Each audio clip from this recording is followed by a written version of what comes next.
bakit biglang umasenso ang paggawaan ng chicharon sa liblib na baryo namin? Anong sikreto nila na hindi ipinapakita sa mamimili?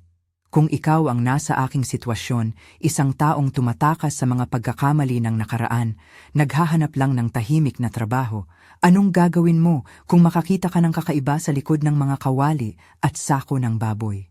Ilalantad mo ba o itatago mo para sa kinabukasan ng pamilya mo? Sinasabi ng iba na totoo ang kwento. Base sa testimonya ko, to ang nangyari. Hindi ako propesor ng katotohanan. Isa lang akong lalaki na may isang bagahe, puno ng kahihiyan, pagkakamali at sa huli, pagsisising hindi agad kumilos. Pero kailangan ko ring ilahad ito ng tapat dahil may mga bagay na hindi dapat manatiling lihim dahil lang sa takot sa kahihiyan o sa gutom. Tumigil muna kayo. Isipin ninyo, ang amoy ng kawali, ang sisiw ng mantika, ang tunog ng kawali na sinasampal ng kutsara, ang mga tunog na iyon ang dahilan ko kung bakit pumunta ako kaunti lalayo sa buhay na dati kong ginulo.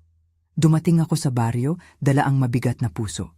Tumakas ako mula sa grupo na nagdala sa akin sa madilim na landas. Tinalikuran ko ang baril at ang gabi ng pagtakbo. Dala ko lang ang pangalan ng isang tao na alam kong mag-aalaga sa akin. Tio Tuning. Tio Tuning, sinasabi nilang tawing tiyo lang siya sa madla. Pero para sa akin, siya ang bahay na hindi ko naramdaman noon. Matanda siya, magaspang ang mga kamay at tahimik sa salita, pero may mga mata siyang nakakaalam ng mga bagay na hindi sinasabi ng iba. Pinakain niya ako ng adobo sa unang gabi, pinakain ng payak, pero matamis ang pagkalinga.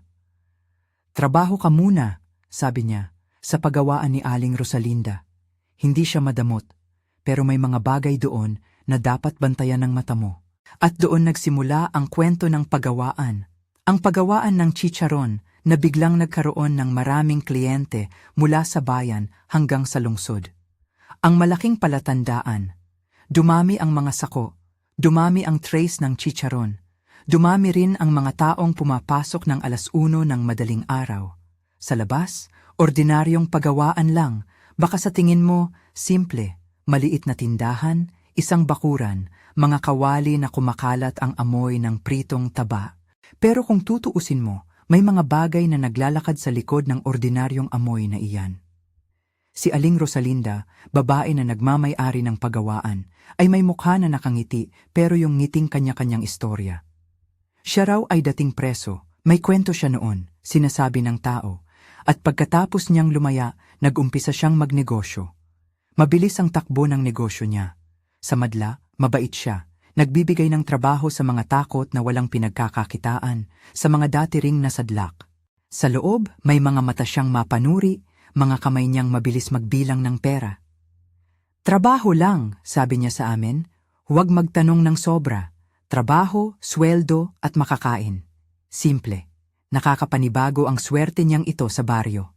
Sa paggawaan, may mga kasama kaming dati ring nakakulong o nasa gilid ng lipunan, mga tao na hahanap ng bagong simula. Si Miguel, halimbawa, ang pinakamaasikaso sa akin noong simula. Siya ang nagpakilala sa akin sa mga makina, sa ritmo ng trabaho. Tahimik siya sabihing mas malamig ang mga mata niya kaysa sa dapat. Madalas siyang nasa dapit hapon, sumisipol habang nagbabalot. Marunong siyang makisama sa madla, pero may mga pagkakataong napapansin ko siyang naiiba. May pag-aalangan sa mga oras na hindi namin nakikita ang gilid ng bakuran. Si Melissa naman, hindi mo siya palaging napapansin. Tahimik siya, maliit, parang ang sakit ang nagbigay anyo sa mukha niya. May mga scars na hindi mo tinatanong. Minsan, nga, napansin ko siyang kumakain ng hilaw na karne. Hindi ako nagsasabi ng detalye. Hindi ko kailangang ilarawan ang kung paano. Ang mahalaga, siya ay kumakain ng tahimik, tila may kakaibang pag-aliw at pag-iyak sa isang bagay na hindi niya sinasabi.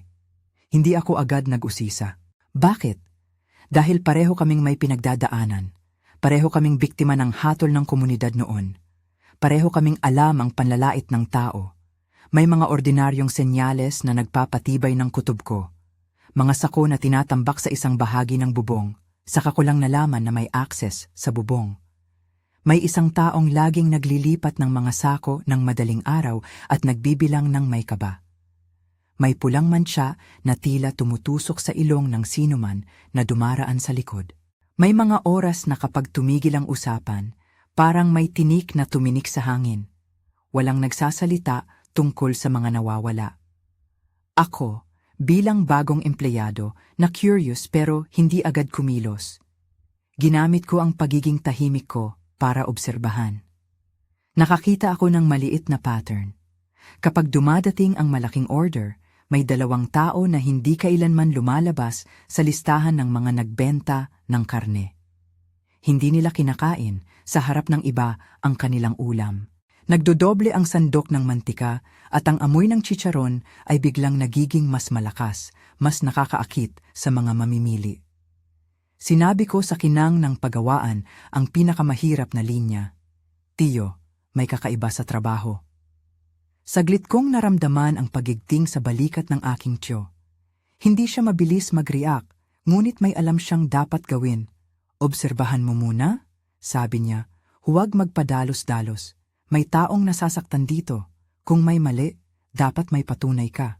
Parang aral sa akin ang sinabi niya, huwag magpadalos-dalos, mag-ipon ng katibayan para hindi ako ang uusig ng mga tao ng walang basehan. Ang tiyo, sa kahit na anong paraan, ay nag-aral rin ng pag-iingat mula sa buhay niya. Sa paglipas ng mga linggo, alam na namin ang ritmo ng pagawaan. Umaga para sa paghahanda, tanghali para sa double frying, gabi para sa packaging. Nagbubukod ang mga sandali ng katahimikan, kapag ang mantika ay tahimik at ang mga kamay ay nagsisilbing radikal na makina ng buhay. Ngunit may mga sandaling hindi maipaliwanag. May tunog sa likod na hindi naman inhinyero. May umuusal na boses na parang inuuyam ang aming pagod.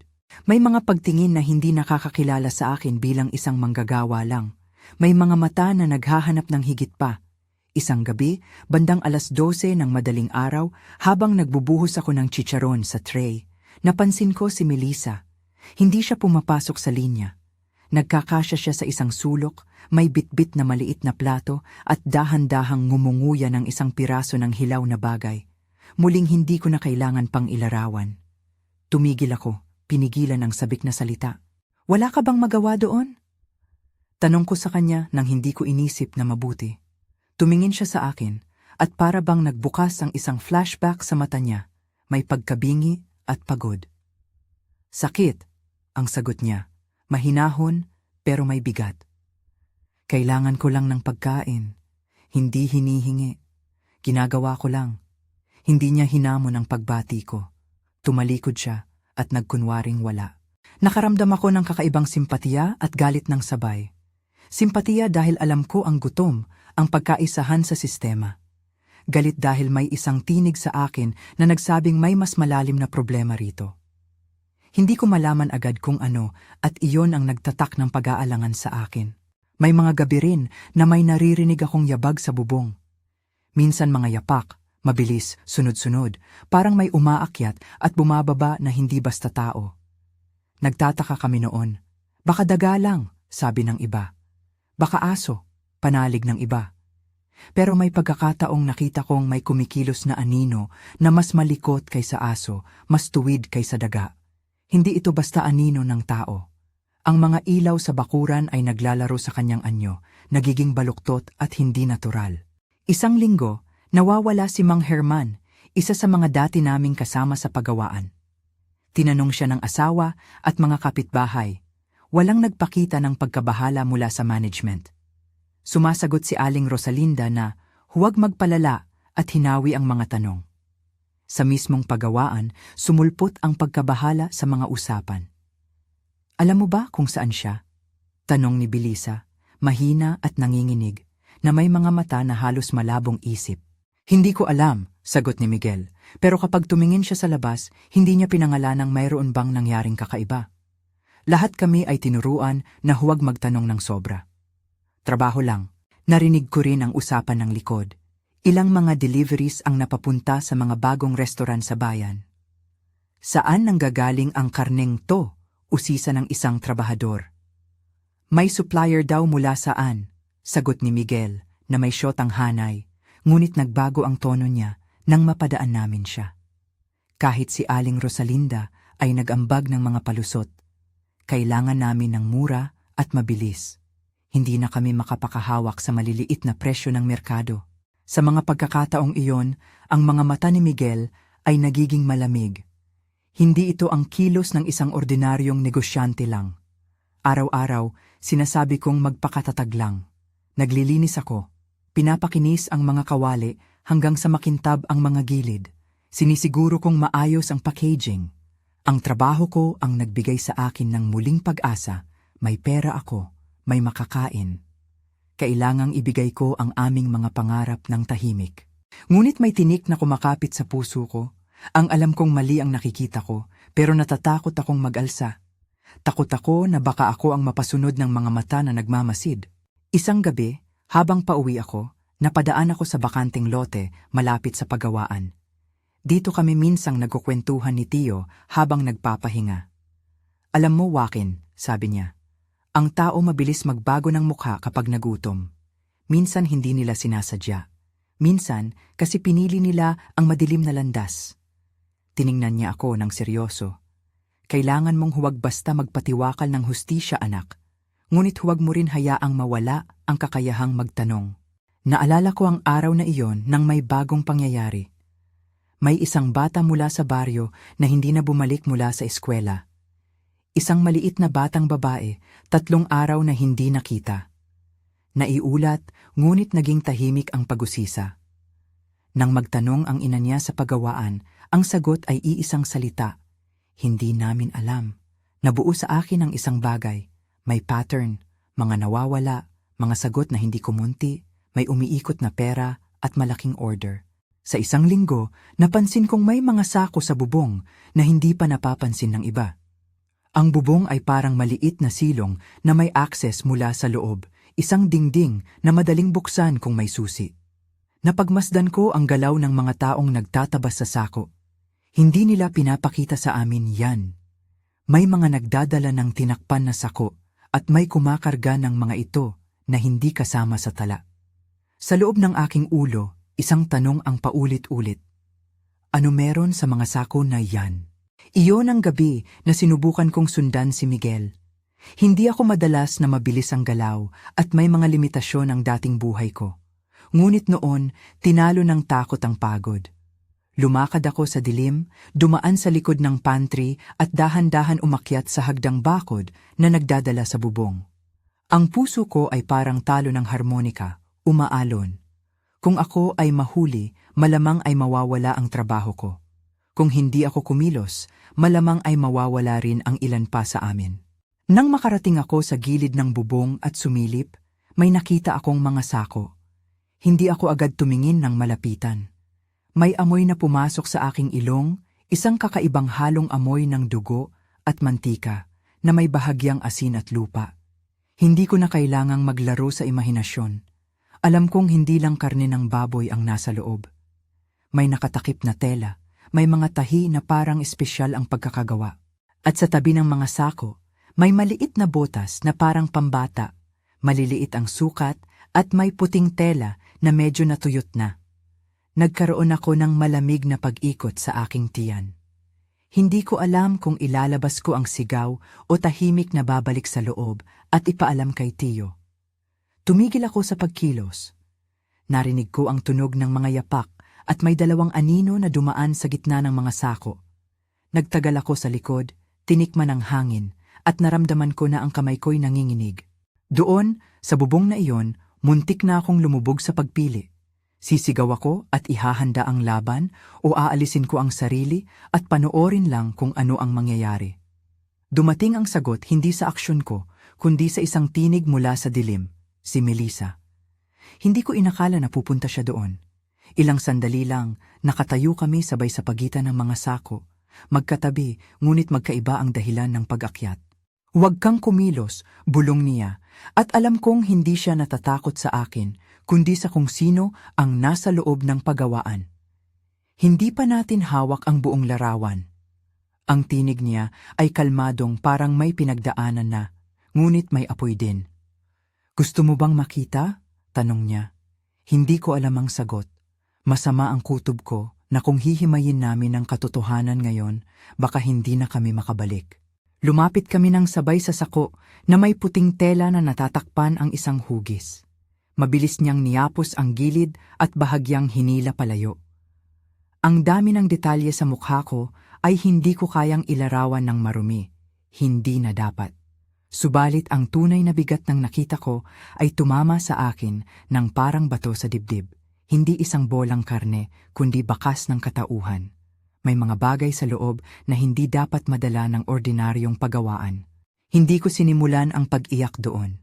Ang tanging naalaala ko ay ang init ng mantika noong umaga at ang katahimikan ng gabi. Napaiyak ako ng tahimik. Hindi kami nagsalita ni Melissa.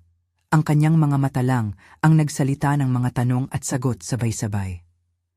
Kailangan nating gumawa ng plano, sabi ko, at alam kong hindi madali. Kailangan nating tiyakin ang katibayan at dalhin ang iba na makakatulong. Si Melissa, na may mukha ng isang taong walang gaanong ipinapatawad sa mundo, tumango. Kung sisigaw ka agad, bulong niya, mamamatay tayo, papatayin nila ang tiyo mo, papatayin nila ang nanay ng batang nawawala. Kung hindi naman, patuloy nilang gagamitin ang mga tao bilang sako. Minsan, ang lakas ng pagkakaalam ng isang taong sugatan ay mas malakas kaysa sa takbo ng isip ng isang taong walang karanasan. Mayroong dalawang klase ng takot. Takot dahil nakakakita ka ng halimaw at takot dahil alam mong ang halimaw ay tao. Ang takot na iyon ang tumama sa akin ng husto. Hindi ko alam kung saan magsisimula. Sa pagsisikap na ilabas ang totoo o sa pag-iipon ng katibayan upang hindi kami maparusahan. Dumating kami sa desisyon na kailangan ng taong mapagkakatiwalaan. Si Tiyo ang una kong papuntahan, sabi ko. Hindi siya basta titigil sa pagpupuri sa atin ng pag-aayos. Siya ay aalis na magpapatunay kung ano ang aming nakita. Ngunit alam ko rin na may panganib sa pag-uwi namin, lalo na kung may nagmamasid. May mga oras na ang pagtakbo mula sa labas ng pagawaan ay maaring mapansin. Nakauwi kami nang hindi kalakip ang anumang ingay. May tugtog sa hangin na parang tahimik na pagsisigaw. Ang pag-uwi namin ay baka maging simula ng isang yugto. Ang yugto kung saan ang mga tagong lihim ay sisilip at magbabanta sa buhay namin. Pero bago kami makapagsalita ng plano, may isang bagay na nagigting. Si Miguel. Hindi ko nabanggit noon, pero maraming beses na kong naobserbahan ang estratehiya niya. Kung paano niya dinudura ang kanyang ulirat sa mga oras na nagbibigayan kami ng trabaho. Hindi ko hinamak ang tao, hindi ako mabilis maghusga. Pero may malamig na detalye sa kanya. Kapag nagkakaroon ng malaking karga, siya ang unang naglilinis ng mga lalagyan. Kapag may bisita galing sa bayan, siya ang nakikiusap na bumawasan kami ng usapan. Isang umaga, dumating si Miguel na may ngiti ng taong may lihim na hindi kayang itago. May malaking order kami, bungad niya. Kailangan naming magtrabaho ng maaga, may bayad, malaki. Natawa siya ng bahagya at may mga mata siyang nagliliwanag. Tumingin ako sa kanya at napuno ng isang bagay na hindi ko maipaliwanag. Saan galing ang karne? Sabi ko ng diretsyo. Napahinto siya at tiningnan ako parang nagpapasya kung sasabihin o itatago. Supplier na lang, sagot niya. Hindi ako natuwa sa sagot na iyon. Sa araw na iyon, nagpasya akong bumalik sa bubong, hindi upang ipakita ang natagpuan namin, kundi upang kumuha ng mas maraming patunay. Malamig ang gabi, ang mga bituin ay parang butas sa tela ng langit. Katahimikan at ang mga tunog ng paggawaan na tila bulong sa dilim. Umakyat ako ng dahan-dahan at doon ko nakita, mula sa gilid, isang lalaki na kilala ko. Si Miguel, hawak ang isang sako at may kasama siyang isa pang anino. Hindi ako nakapagsalita. Ang mga kamay ko ay nanginginig, hindi dahil sa lamig, kundi sa pagkatakot na baka ako ang sumira sa kinabukasan ng ilan. Naramdaman kong kailangan ko ng saksi ng tao na hindi madala ng takot sa nakaraan. Ngunit alam ko rin na kapag naglabel ako ng tao, hindi na lang siya matatanggal sa trabaho. Minsan, ang katotohanan na sasabihin mo ay nagdadala ng bagyo sa buhay ng marami, at hindi lahat ng masasama ang silipin mo ay karapat-dapat ang parusa. May mga bahagi ng kwento sa likod ng paggawaan na hindi inaasahang masasaksihan, kahirapan, utang, pangamba. Alam ko iyon. Ngunit alam ko rin na may diferensya kapag sinasayang ang dangal ng tao para lang sa kita. Umuwi ako nang hindi masabi ang nakita ko, ni hindi ako nakatulog ng maaga. Ang isip ko ay puno ng mga larawan na hindi ko gustong pagmasdan, mga sako, mga anyo, mga pangalan. Nagplano ako, mabagal at maingat. Kung may mali, dapat itong maiayos nang hindi na iaangat ang panganib. Ngunit habang iniisip ko kung paano, isang bagay ang malinaw, hindi ko na kaya maging tahimik ng matagal. Ngunit sa pagkagising namin kinabukasan, may bago na namang pangyayari. Isang lalaki sa barangay ang nalaman na may nawawala pa rin na mga tao na hindi na pinag-uusapan ng alak. Ang mga tinig ay unti-unting nag-iipon, pero may takot din sa bukang bibig.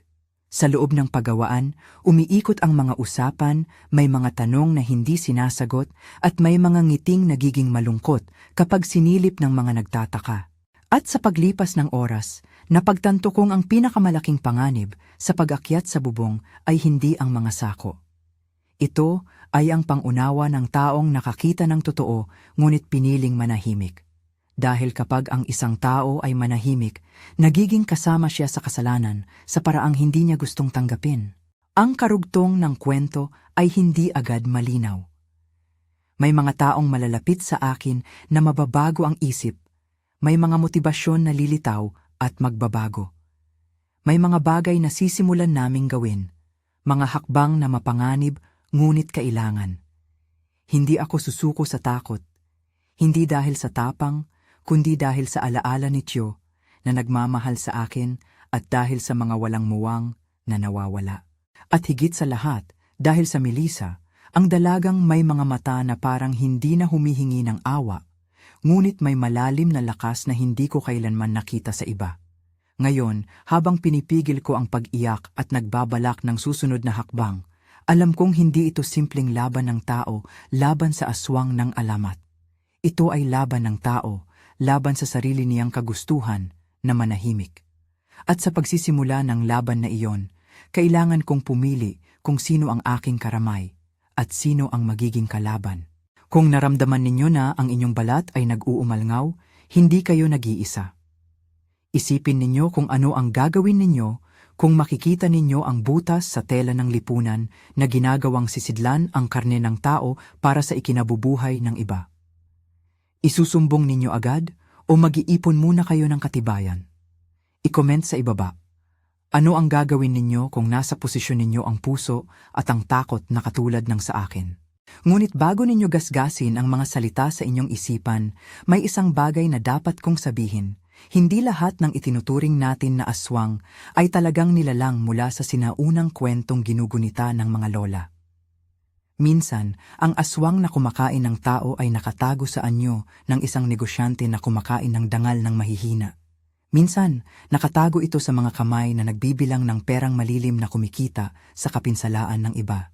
Sa gabing iyon, nang bumalik ako sa loob ng paggawaan mula sa bubong, naglalakad ako na parang ang bawat hakbang ay may ebidensya. May mga ngiti na nagiging tila panunuyo. May mga kamay na nag-aalok ng mga resibo. May mga mata na hindi mo na kayang tingnan ng diretsyo. Nakarating ako sa loob at nakita ang meyo ng trabaho na para bang wala lang ang lahat. Ang mantika ay kumukulo pa rin, ang kutsara ay tumatatak sa metal, at ang mga trays ay umuusad sa linya. Ngunit sa labas ng ordinaryong ugali, may lihim na kumukutitap. May mga taong magtatangkang takpan ang kanilang gawang mali. At kung isang lalaki lang ang magsasabi nito, siya'y tatawagin na sinungaling. Kung marami ang magtataas ng tinig, baka may pagbabago. Kailangang piliin namin ang tamang oras at ang tamang kasangga. Nakauwi ako sa maliit na kubo na pinapamahalaan ni Tio. Nakita ko ang mga linya ng pagod sa mukha niya at alam kong may mga tanong na siya rin ay may dala. Ano ang nais mong gawin, anak? Tanong niya ng diretsyo. Hindi mo kailangang magmadali, dagdag niya. Ngunit sa puso ko, alam ko na ang gabi sa bubong ay hindi na mawawala sa akin. May apoy na nagsimulang magliyab at kapag ito'y sumiklab, wala nang pagbabalik. Hindi ko alam kung magtatapos ang lahat ng ito ng maluwalhati. Ang alam ko lang, may mga bagay na hindi dapat manatiling nakatago sa likod ng mantika at ng malalaking order. May mga taong nagbabayad ng buhay para sa chicharon na ginagawang palamuti sa mesa ng mga hindi nakakaalam. At sa araw na iyon, pinili kong ipagpatuloy ang pagsisiyasat, kahit alam kong baka ako rin ang pumapasok sa panganib na iyon. Naglakad ako patungo sa kwarto ko at habang nagpapahinga ang katawan, hindi humihinto ang isip. May mga larawan na paulit-ulit na bumabalik. Mga sako sa bubong, ang maliliit na botas, ang mga mata ni Melissa na puno ng sugat. Hindi ako susuko, ngunit hindi pa ito ang dulo ng lahat. May dapat unti-unting ilatag na katibayan, unti-unting kasangga at unti-unting lakas upang harapin ang aninong nagtatago sa ilalim ng usok ng chicharon. Hindi ako nagpakasigla sa loob ng ilang araw. Bawat hakbang papasok sa paggawaan ay parang paglapit sa isang dambuhalang kaldero na hindi mo alam kung kailan sasabog.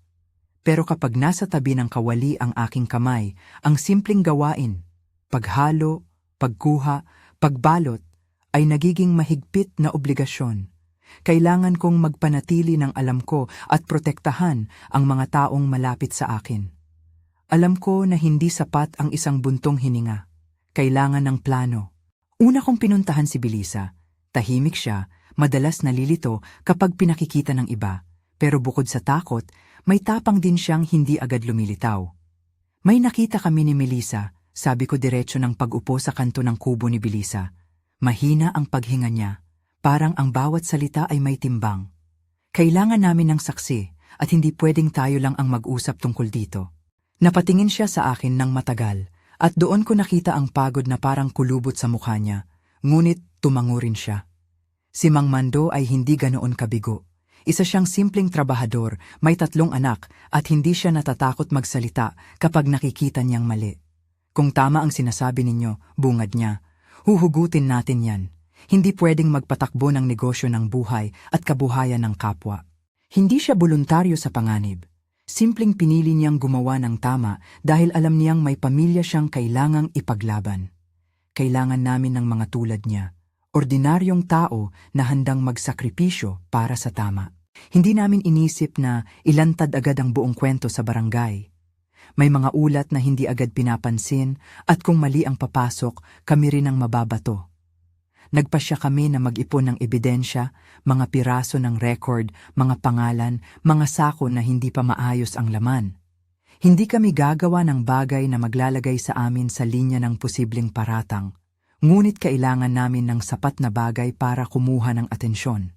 At higit sa lahat, kailangan namin ng plano kung sakaling tumindi ang panganib. Humingi kami ng tulong kay Albularyo Lolo Dado, hindi para gumawa ng milagro, kundi para magkaroon ng paraan upang itaboy ang takot na parang lumang alamat. Si Lolo Dado ay kilala sa baryo. Hindi siya magician nang walang basehan. Lumaki siya rito at ang kanyang pamamaraan ay punong-puno ng simbolo, panalangin at pag-aalaga sa nagdurusa. Dito namin sasaliksikin ang mga ritual na magbibigay lakas sa amin hindi bilang armas, kundi bilang tanda ng pagkakaisa at pag-asa. Hindi ito orasyon para pumatay. Ani Lolo habang hawak ang kanyang maliit na mutya. Ito ay panawagan, proteksyon sa mga inosente, lakas para harapin ang takot at isang ritual para magalit ang mga nasa maling landas. Kung pag-ibig ang naging dahilan nila, mababago pa nila ang daan. Kung kasakiman, mabubunyag. Sumama si Melissa rito. Sa tuwing lalapit ang gabi, ang tinig niya ay nagiging ibang kwento, mas tahimik at mas may bigat. Gusto kong bumalik sa eskwela, sabi niya minsan, parang panaginip lang. Nakita ko sa mga mata niya ang halo ng pag-asa at ng pagod. Alam kong ang kanyang pagkagusto sa hilaw na pagkain ay hindi dahilan. Ito ay bakas ng mga sugat na hindi makalimutan. At sa kabila ng lahat, siya ang pinakamalakas sa amin sa mga sandaling iyon. Hindi dahil walang takot, kundi dahil alam niyang walang ibang makatatayo para sa kanya. Ang plano namin ay mabagal at may kahinahunan. Kailangan namin ng 2 o 3 matibay na piraso ng ebidensya para maakit ang isang taong may kapangyarihan na kumilos. Hindi kami nagtakda ng labis na detalye. Hindi kami nagplano ng kasamaan, tanging ipakita ang totoo. Kumuha kami ng maliit na talaan sa likod ng pagawaan, mga pangalan, resibo, oras ng pagdating at pag-alis ng mga sako. May mga taong maliwanag na hindi nagtatala ng kanilang trabaho. May mga pangalan na paulit-ulit na lumalabas bilang tatanggap ng supply. Si Miguel ay laging mayroong mga transaksyon na parang hindi nababagay sa simpleng pagawaan. Malalaking halaga, oras ng pag-alis na gabi-gabi. Nalaman namin na si Miguel ay may koneksyon sa ilang restaurant sa bayan. May mga sulat na hindi nakasulat sa opisyal na libro. Mga sulat na ipinapasa ng palihim. Naging malinaw sa amin na hindi lang ito lokal na negosyo, may network. Ngunit paano namin ito ipapakita nang hindi kami magiging target? Pinagpraktisan namin ang mga pag-uusap, ginawa namin ang mga code at naglaan ng sigurado at tiyak na oras para kumilos. Kailangan namin ng mga saksi mula sa labas ng pagawaan, isang tao mula sa bayan na pagpunta ng supplier at tatanungin kung saan galing ang karne. At higit sa lahat, kailangan namin ng tamang araw. Pinili namin ang gabing may malaking delivery, may pista sa bayan at maraming restaurant ang kukuha. Kung makukuha namin ang pangalan ng driver, ang resibo at isang tao mula sa bayan na tutulong na magbukas ng pinto ng pagawaan, may posibilidad kaming makakuha ng sapat na ebidensya. Simple at delikado. Pinag-aralan namin ang daloy. Sino ang nagdo-donate ng mga sako, kailan ito dinala, at sino ang nagbabantay. Sumama si Belisa at Mang Mando bilang mga taong makapit sa pintuan.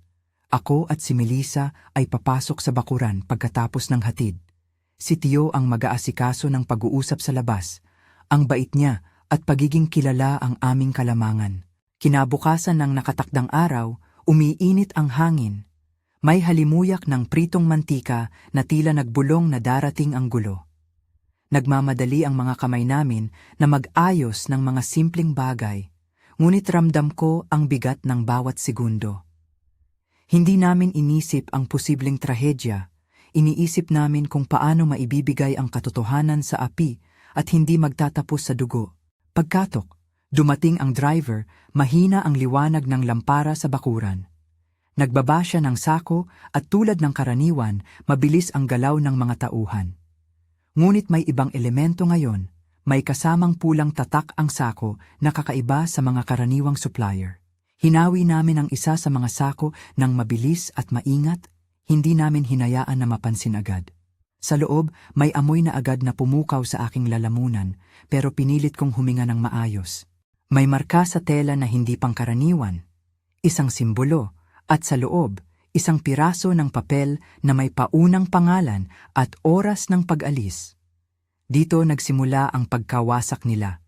Hindi dahil sa taliwas na kalooban namin, kundi dahil may lakas ang totoo. May dumating na ambulansya mula sa bayan, hindi dahil sa amin.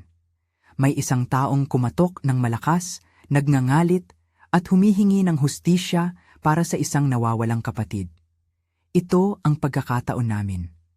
Sa gitna ng kalituhan, may isang matapang na tindera ng karinderya na kilala sa bayan, si Aling Inday, ang nagpasya na sumama sa amin. Siya ay nag-survey ng saksihan at nang dahil kilala siya ng marami, nagdala ito ng pansin. Nang buksan namin ang isa sa mga sako ng may pahintulot ng driver, ang laman ay hindi kanais-nais. Hindi na kailangan ng buong salaysay. Ang reaksyon ng mga tao ang nagbigay ng katibayan. Ang mga mata na pumupula, ang mga kamay na kumakapit sa dila, ang mga sigaw na pumupuno sa hangin. Dito naunawaan ng ilan na hindi basta karne ng baboy ang ginagawa ng pagawaan. Ang mga lalagyan ay may label na kasama ang mga pangalan ng restaurant. May mga resibo, may pangalan, may oras. Nang puntahan namin si Aling Rosalinda, una siyang nagtatanggol. Hindi ninyo alam ang hirap namin, sabi niya, at may luha sa mga mata. Baka kami ang sinisisi ninyo, pero hindi kami pwedeng mamili ng supplier. Baka kayo ang mga walang kwenta dito.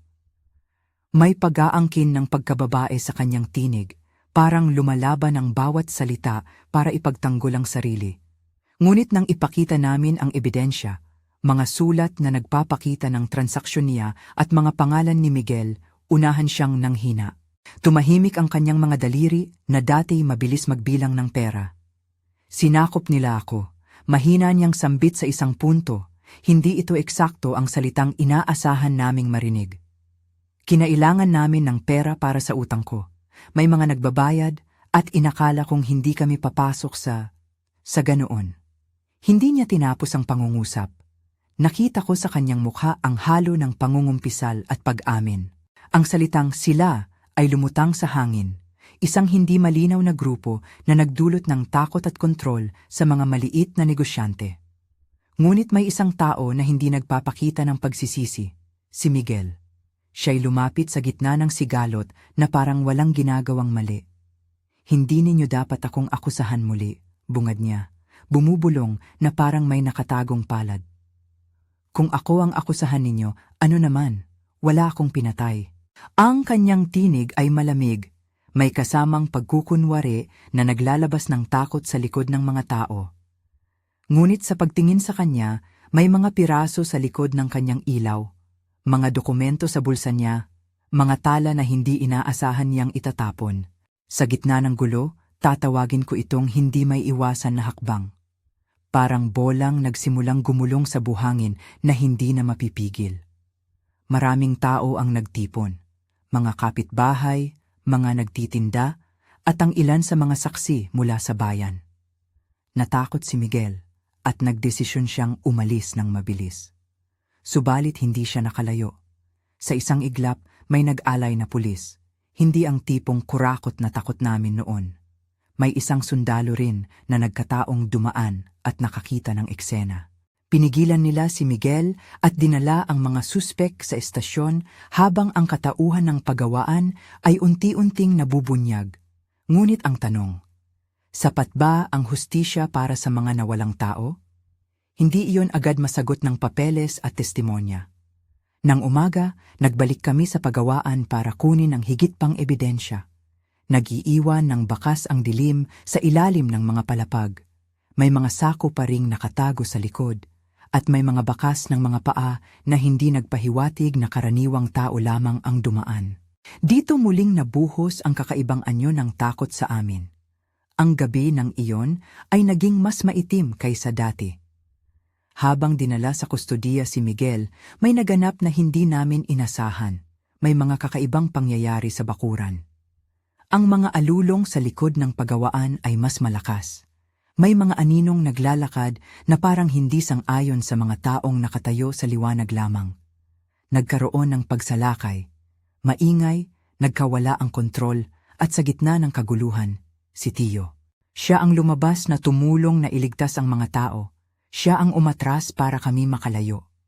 Hindi ko malilimutan ang tunog ng kanyang hininga, malalim at mabigat, habang pinipilit niyang itulak ang isang sako mula sa pintuan.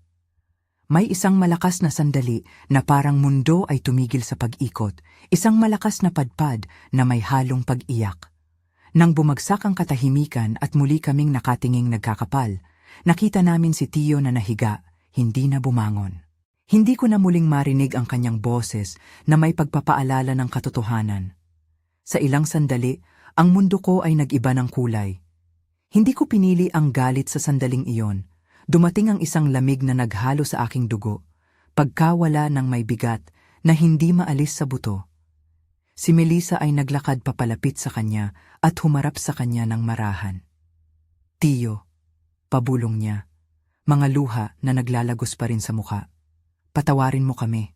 Ang kanyang mga kamay ay naglapat sa balat ni Tio na dati nakakapit sa amin sa tuwing kami mawawalan ng pag-asa. Hindi namin ginusto ang pagpatay. Hindi namin hinahangad ang dugo. Ngunit nangyari ang hindi namin planado. Isang tao o grupo, hindi namin tiyak kung mga tao lamang o may halong anino, ay gumawa ng aksyon na nagdulot ng pinsala sa ating mga puso. Hindi iyon katapusan ng hustisya. Iyon ay simula ng isang mas malalim na paghahanap ng katotohanan. Sa pagkamatay ni Tio, nag-iba ang tapang sa akin. Hindi ito nangyari dahil sa sobrang galit o pagnanais ng paghihiganti na walang hanggan. Nangyari ito dahil napilitan akong tumayo at gawin ang tama para sa alaala ng taong nag-alaga sa akin. Hinanap namin ang mga leader sa paligid. Ang mga pulisya ay may papel, ngunit ang takot at katiwalian ay may takip. Kinailangan namin ng mas malalim na hakbang, hindi puro galit, kundi pagkilos na magliligtas sa susunod. Nagdesisyon kami na ilabas ang mga ebidensya sa mas mataas na antas. May mga NGOs at mga periodista na may kakayahan magdala ng imbestigasyon. Ngunit bago namin iyon, kailangan muna naming siguraduhin na hindi pa kami makakapinsala sa amin. Kailangan namin ng kalaunan na mapatunayan ang lahat na walang bakbakan. Dahil alam ko, kung kami ang maghahalughog ng hustisya ng walang patunay, baka kami rin ang bitbitin ng paratang na paninirang puri. Sa loob ng ilang araw, ang pangalan ni Miguel ay naglaho mula sa liwanag. May mga nagsasabing siya'y binitay ng mga anino, ang iba'y nagsasabing siya'y tumakas. May liwanag na sumilay ng dahan-dahan, mga opisyal mula sa bayan ang nagsimulang mag-usisa ng mas malalim. Naglabas ng mga warrant at may mga interrogation na naganap.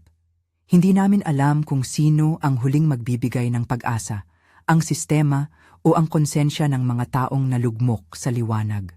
Ngunit alam namin na hindi kami susuko sa alaala ni Tio. May oras na ang lahat ay parang nagiging mabigat at mabagal. May mga gabi na nag-iisip ako. Sa lahat ng bagay, bakit nangyari iyon? Saan nagsimula ang landas ng tao na nagpalit ng dangal para sa pera? Nag-sideline kami sa paghukay ng mga personal na dahilan. Utang, pagkakapilit ng mga kriminal, banta sa pamilya. May mga luha at mga kwento si Aling Rosalinda na nagpapaliwanag ng kahirapan, ngunit hindi ito nagbibigay ng pahintulot. May isang pagkakataon na siya ay humagulgol na parang bata. Kung ano ang ginawa ko ay hindi ko maibabalik. Nagkamali ako, Panginoon, patawad. At para sa ilang sandali, ang pagluha niya ay tila nagmumukhang tao lamang. Ngunit ang epekto sa amin at sa baryo ay hindi napapawi ng isang iiyak. Ang mga balita sa pagawaan ay kumalat sa bayan at sa mga karatig lugar. May mga restaurant na nahaharap sa isyu ng kalinisan. May mga opisyal ng kalusugan na dumating. Ang pagtatangka ng pagpalit ng narrative na ito'y isolated incident lamang ay hindi na madaling paniwalaan. Ang mga tao ay nagtatanong, sino ang kasabwat? Sino ang tunay na mastermind? At doon muling tumalon ang katauhan ni Miguel. Sa mga dokumento na nakuha ng mga opisyal, may mga pangalan, mga numero at chronological bits na nag-uugnay sa kanya sa supply chain. Dahan-dahan, nabubunyag ang kanyang koneksyon sa isang maliit na sindikato, hindi supernatural creature kundi malinaw na organisasyon na kumita sa kalungkutan ng iba. Sa paglipas ng mga buwan, ang hukbo ng mga manunulat at ang mga investigator ay naghatid ng mas malalim na investigasyon. May mga testimonya mula sa mga restaurant, may mga resibo, may mga video ng mga deliveries. Ang mga larawan ng sako sa bubong ay naging mahalagang bahagi ng kaso. At sa dulo, mayroong isang hukuman. Hindi lahat ng mga miyembro ng pagawaan ay binitay. Maraming nabigyan ng pagkakataon magpaliwanag, ngunit may mga nahatulan at may mga naparusahan. May mga taong umamin at tumulong sa pag-imbestiga. Ang kaluluwa ng bayan ay tila nagising mula sa antok. Ngunit ang proseso ng hustisya ay mabagal at malungkot. Hindi nito maibalik ang mga nawala. Hindi nito naibalik ang tiyo. Ngunit nagbigay ito ng isang bagay na malaki. Pagkaalam. Ang pagkaalam na may mga taong handang gumawa ng tama. At para sa akin at sa Melissa, ito ang naging pundasyon ng aming muling pagbangon. 5 taon ang lumipas. Ang panahon ay naghilom ng ilan sa mga sugat. Hindi lahat, ngunit may pag-asa na sumibol. Ako ay hindi na ang lalaki na tumakas mula sa madilim na grupo. Hindi rin ako ang isang walang muwang na manggagawa lamang. Nag-aaral ako ngayon, kumukuha ng kursong may kaugnayan sa community development. Hindi para magyabang, kundi para maunawaan kung paano mapipigilan ang ganitong uri ng kabulukan sa ibang lugar. Si Melissa, nasa programang rehabilitasyon, hindi para ituro ang kanyang kahinaan, kundi para ipadama ang pagbibigay ng bagong simula. Siya'y nag-aaral muli at nagtatapos na sa vocational course. Ang tinig niya ay nag-iiba. May pag-asa, may pagnanais magturo sa mga kabataan na hindi sundin ang kanyang yapak. Ang baryo namin ay hindi na naging katulad ng dati. Ang pagawaan ay nawala, nasira at hindi na muling binuksan. Ang mga bahay ng ilan sa mga pamilya na nasangkot ay nagbago ng laman. May mga nagsimulang magbukas ng sari-sari store na may bagong pananaw sa kalinisan at karapatan. May mga programang nagmula sa lokal na pamahalaan at NGOs na tumulong sa mga biktima at sa mga nais mag-ayos ng kanilang buhay. Ngunit higit sa lahat, mayroong isang bagong diskurso, ang pag-uusap tungkol sa dignidad ng tao at kung paano ang kahirapan ay maaring gawing hadlang upang hindi gawing dahilan ng krimen. Sa gabi, madalas kong iniisip ang mga maliliit na bagay. Ang amoy ng mantika, ang tunog ng kawali, ang tawa ni Tio habang naghahalo ng suka at bawang sa adobo. Hindi mawawala ang mga larawan ni Tio sa aking isipan. Sa mga araw na ito, ako ay nagre-rehistro sa pagnenegosyo na mas mabuti ang kalidad at mas transparent. Hindi para magbalat kayo, kundi para i-demonstrate na may paraan ng pagnenegosyo na hindi nagpapakasasa sa kapinsalaan ng iba. Si Melissa ay kasal na ngayon, sa isang lalaking hindi namin inaasahan noon na makikita niyang magmamahal sa kanya nang walang pagtingin sa sugat niya. May anak na siya, isang batang maliliit pa, at tuwing pinapanood ko silang maglaro sa ilalim ng araw, may panibagong pag-asa na nagahari sa akin. Nakangiti si Melissa sa harap ng bata at minsan ay pinipindot ang kanyang mga labi. Parang nagpapakita ng isang lihim na panata. Hindi na babalik sa madilim na ugat. Hindi ko naman lubos na mawari ang kanyang damdamin, ngunit ramdam ko ang pagbaba ng bigat sa kanyang mga balikat. Kung may milagro mang nangyari, ito ay hindi dahil sa isang himala mula sa langit. Ito ay dahil sa maliit na desisyon ng ilang tao, tulad ni Tio, na ituwid ang mali at mag-ambag ng pag-asa.